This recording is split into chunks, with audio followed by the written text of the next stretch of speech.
ตัวภะคะวะเตนะมะยังพุทธาภิกิติงกโรมาเส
กาตาสเมธัมมาสาหังนิยาเตมิสานิลังตังกิตังวันตันโตหังจาริสามิเสวสุตัมมตังนาติเมสารนังอัญญังธัมโมเมสารนังวันลังเอเตนะสัจจวัชเชนะวัตเต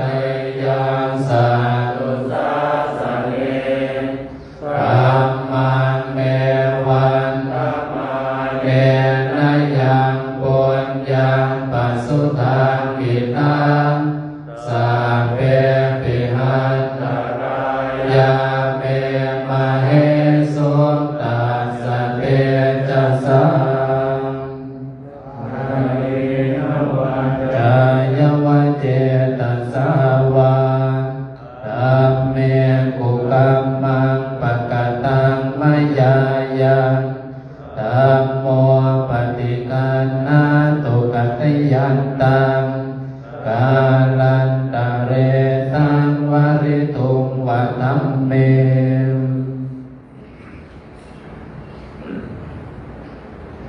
อัน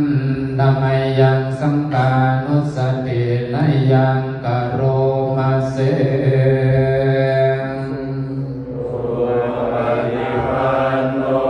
ภะคะวะโตสาวกสังโฆโอ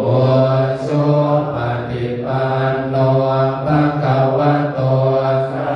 วกสังโฆยายาปฏิปันโนภะคะวะโตสาวกสังโฆสัมมิติปฏิปันโนภะคะวะโตสาวกสังโฆญาติตังจัตตาริปุริสายุกานิหัตตาปุริสาภูกัลลังเอสะภะคะวะโตสาวกสังโฆปาหุเนยโยปาหุเนยโยตัปปิเนยโย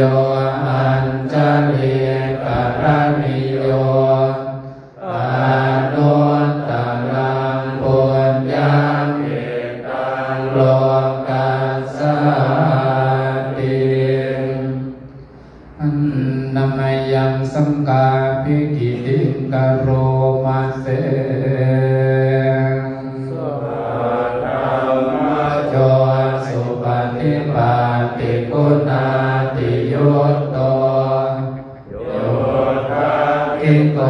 หาริยาปุกลสังกเสโตเสลาภิธรรมปวาลาสยกายจิตโตวันธรรมหังธรรมริยานันนันสุสุตังสังโฆโยสัพพปานินังสารนังเมวะโมตตมังตาติยานุสติตานังวันตามิตังสิเรนะหัง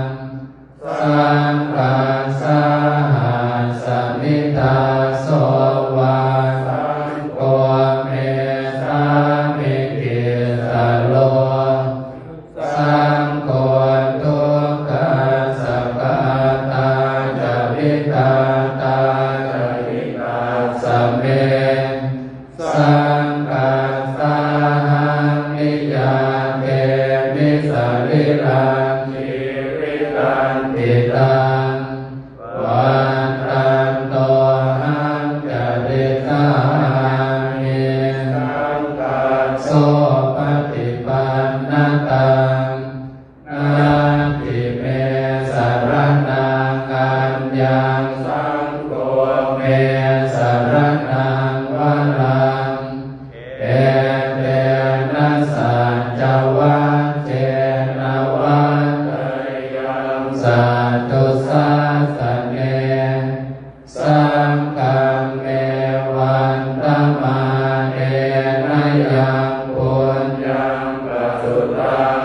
ตัง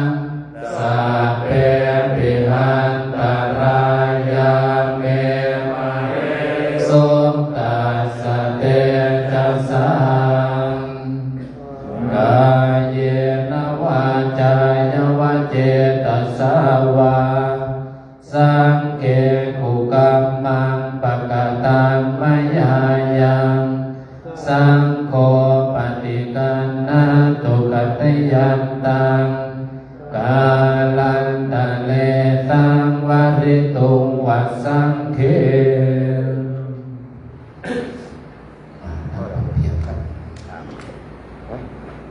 เพื่อความเป็นสิริมงคลกับอุโบสถใหม่ของวัดห้วยหินก็นิมนต์เจ้าอาวาสหลวงพ่อดำได้สักเคอัญเชิญเทวดาไปจะได้สวดครับเพื่อความเป็นสิริมงคลให้เพราะว่าโบสถ์นี้เป็นครั้งแรกที่ได้มาลงโบสถ์สุดพระปฏิโมกข์เพราะว่าเพิ่งเป็นตัดพระนิมิตไปอันนั้นก็เพื่อความเป็นสิริมงคลให้เจ้าอาวาสได้สักเคจะได้พาสวดมนต์นี้ไป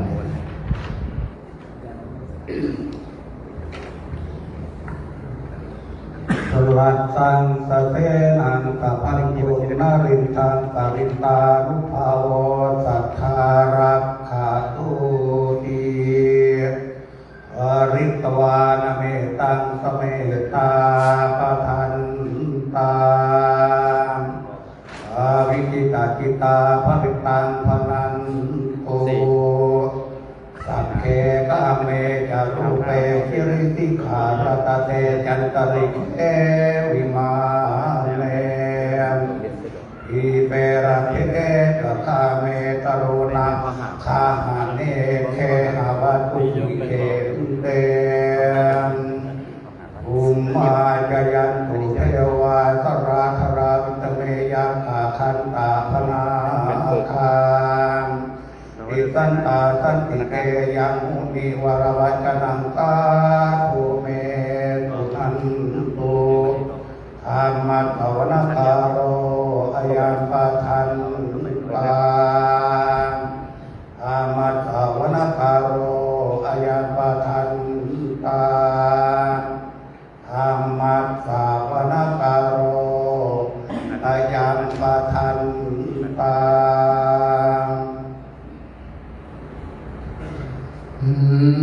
นะโม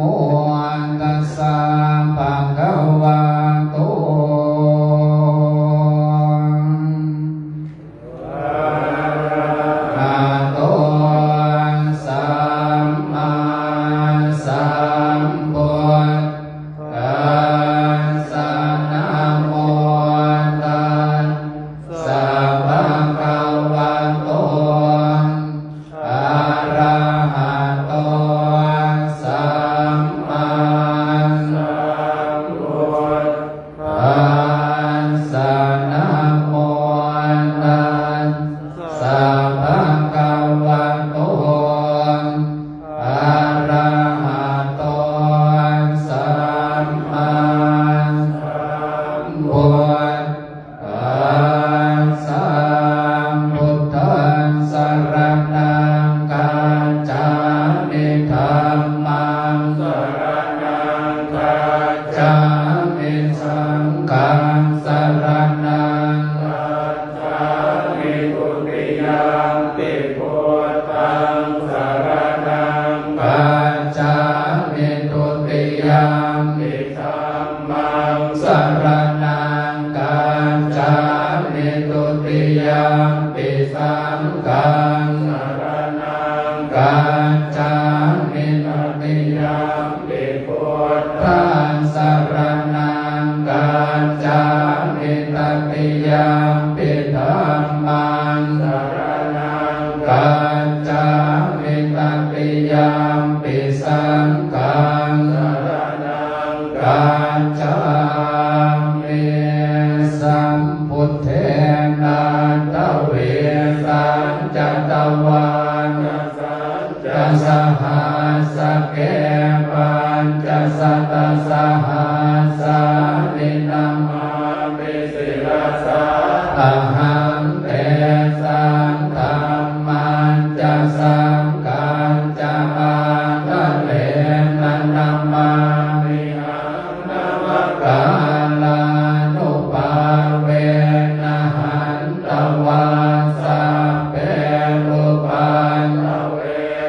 เนกาอันตรายาปิวินาสันตุอาเสสัตโตสัมโพเตมัญจปัญญาสัจจะจตุเวสติสหัสเกนะสัสสะตัสสะหัสสะนิธัมมาวิสิรสะอะหันเตสัมธัมมันจะสังฆัญจะอันตะเลนะนัมมามิหังนัมมะการานุภาเวนะหันตวาสัพเพอุปัฏฐเวนะเนกาอันตรายาปิวินาสันตุอาเสสัตโตสัมโพเตนะโมตัสสะเตอะจะจาตาลิสัสสะสังเกเวสติสัตตสหัสสะนิธัมมามิสิรสะอะหังเตสัมธัมมันจะสังฆัญจะอันตะเลนะนัมมามิหังนัมมะการานุภาเวนะหันตวาสัพเพอุปัฏฐเวอะเนกาอันตรายาปิวินาสันตุอาเสสัตโตโยจักขุมารโมหะมะลามะกะโตสัมมังวะพุทโตสุขโตวิโมตโตมาลาสัพพะสังวิริโมจยันโตปะเปสิเกปัญจนตังวินัยยังพุทธังวัลลันตังศิลสานามามิโลกาสนากันจรินายกันจตังเตจัสสาเตชยเสติโหตุสัพพันตรายาจวินาสเมนตัวธัมโมทัจโชโยโลสัสสะตุตัสเสสิโลกาสวิสุทธิมากันมิยานิโกธัมมะตลาสัทธาริชาตาวะโหสันติกาโลสุทินโนธัมมังวะลันตังศิรสานัมมามิโมอาปะทาลังอุปสันตถาหันตันเตนะสาเตชยสิติโหตุสัพพันตรายาจวินาสเมนตัวสัทธรรมเสนาสุขตานุโกโยโลกัสสะภะโภปกิเลสเสตาสันโตจยังสันตินิโยจะโกจะสวากาธรรมังวิทิตังกาโลติสังกังวะนันตังศิลสานามามิพุทธานุพุทธังสัมมาเสรเทเตตันเตจัสสาเตจยเสติโห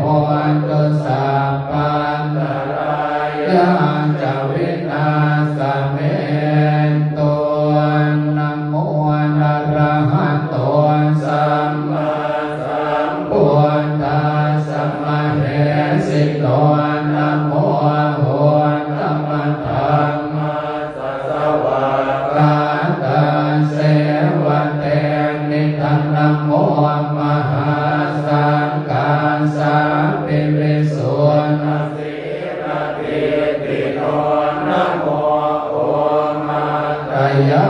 รันตาสรัตนาตยาสัสสะตุกังนะโมโอมกาติตัสสะตัสสะวันตุตยาสัพพินะโมกาลังภาเวนะภ วิกัจจันโตโลปัตตวานะโมนารานุภาเวนะสุวัตติโห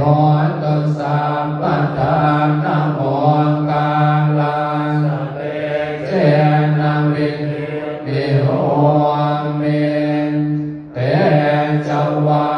นชยานตนาคตาพุทธาเจ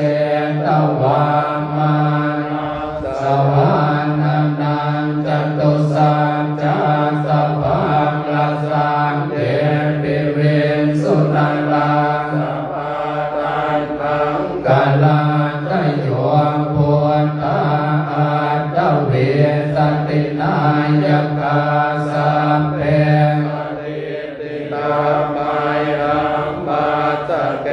เตโมเนสัลลาสิเสปะเตติโตมัยหังธัมโมตัพพิโตจันเตสังโฆปะเตติโตมัยหังกุเร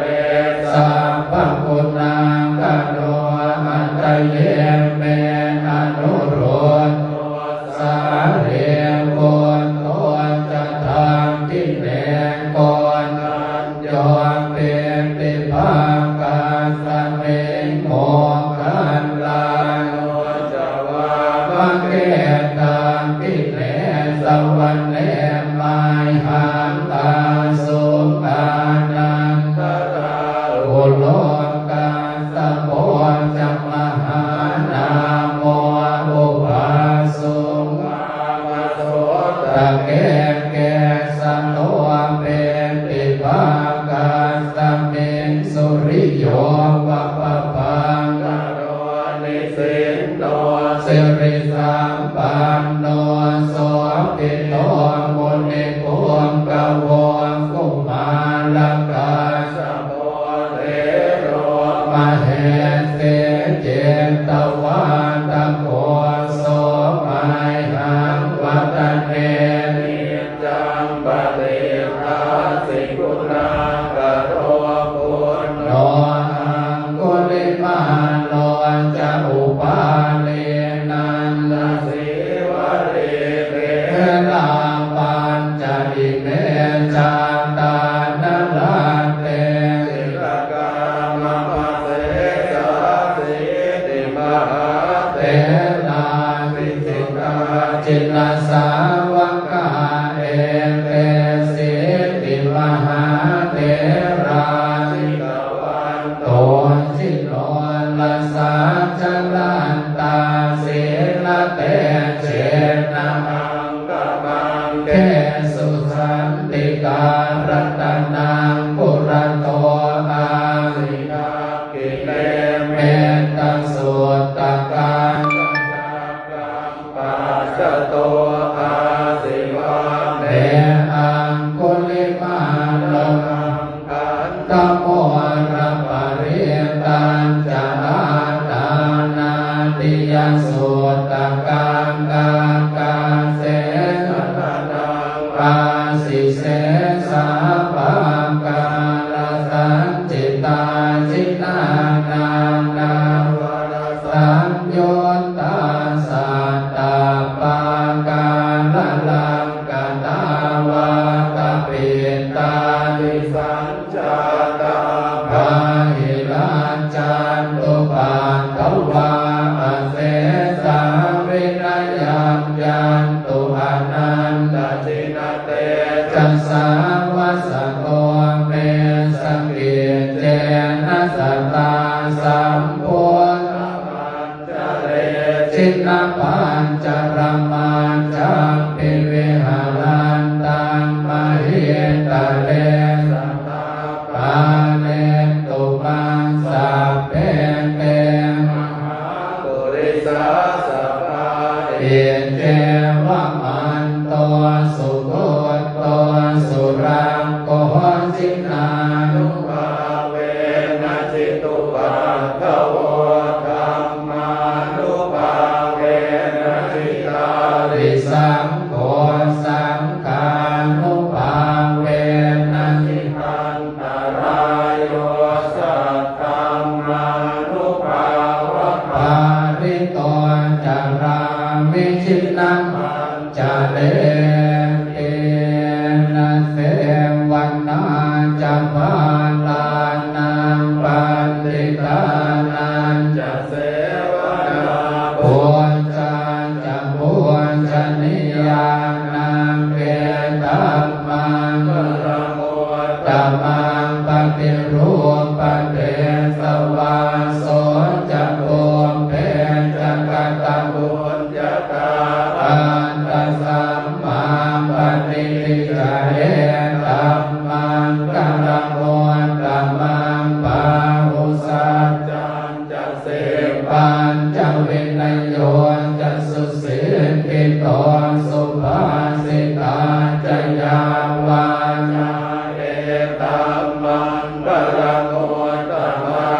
ยสัจจาทั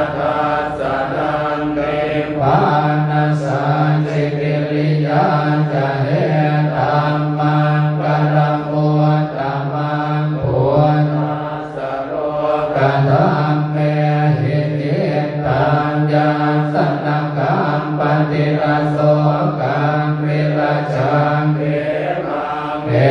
ตัมมังกัลมุตตมังเกตันิสานิกาตวานัสสะปะตมะปะโลจิตาสัพพันตโสทิกาจันติกังเตสังฆังกัลมุตตมังเตยังเกณจิเวกานิตวาอุรังวาสังเกสุวายารัตนังปณิธานโนสมังกาติตถาคเตนะหิธัมปิพุทเถรัตนังปณิตังเอเตนะสัจเจนะสุวันติโหตุกัยยังวิลากังกัมมตังปณิตังยถาสกังสังกัยยังมุนีสัมมาหิโตนะเตนะธัมเมนะสัมมาทิเกจิติธัมมิธัมเมรัตนังปณิตังเกเตนะสัจเจนะสุวันติโหตุยังพุทธเสโตปริวันนะเย